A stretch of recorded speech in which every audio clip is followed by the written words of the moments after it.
I'm not gonna lie, I've been known to be a little clumsy on the set of Weekend Workbench. But today's my lucky day because I'm breaking something on purpose. Wait, one more try.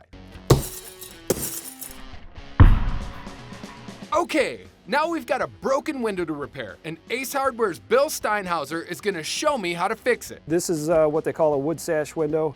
A lot of older houses have them. And is this something that we would have to take the whole window frame out to do? We definitely would. You definitely need a workbench or a work area somewhere in the house. What are some of the tools and supplies we need for this project? So obviously you're going to need a piece of glass to replace it. You'll have to go down to your local Ace Hardware and get a new piece. Just make sure you bring the size or the old window width. You'll also need to grab glazier points, window glazing, a propane torch, a glazing tool, joint knife, pliers, screwdriver, and a hammer. Ooh, and don't forget your safety gear. First step is just going to remove all of the old glazing points and glazing so we can get this nice and fresh so our glass will sit in nice and flush in the frame. To remove the old glazing, we need to heat things up in here.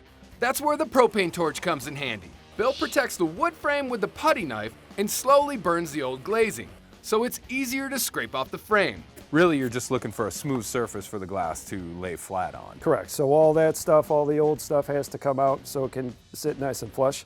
You won't get a nice seal, and then you'll have issues later on if you don't.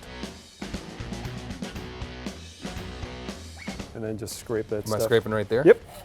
We also grab the pliers and pull out the old glazier points until we have a nice smooth edge for our glass. After a little cleanup, we're ready for the next step. This is actually window glazing, made for the old style windows like this. So what you do is you just take a little bit of it, kind of roll it up and kind of warm it up, knead it in your hands, and then just take a simple bead all the way around. Now does this works as an adhesive?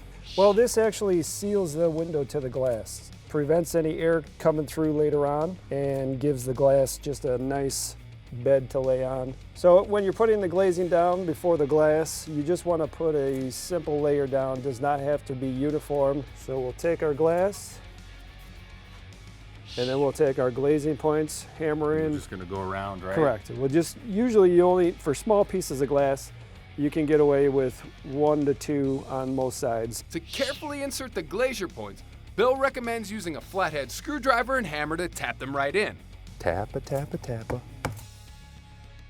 Well, all we really have to do next is actually take our window glazing, put it on all 4 sides, trim off the excess, and we're done. Is this the same process as we did before? Here we're going to do a little bit nicer. You want a nice bead, nice flat bead on an angle. This is what people are going to see when they look at your Correct. windows. Correct. Okay. So you just Beading it down? yeah, Okay. just make kind of a half-inch bead and just kind of roll it out.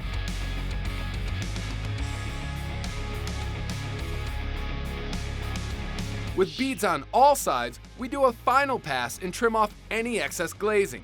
Bill, our window is in, our window glazing is on top, but it's not dry and it's not ready to paint. It'll take about 1 to 2 weeks to cure before you can paint, if you want to. This project wasn't all that difficult and only took us about an hour to complete. The new glass and supplies set us back about $20. For a few extra bucks, you can skip the DIY and bring your broken window to most Ace Hardwares and they'll fix it for you. So it looks like there's no reason to get upset the next time a baseball breaks your window.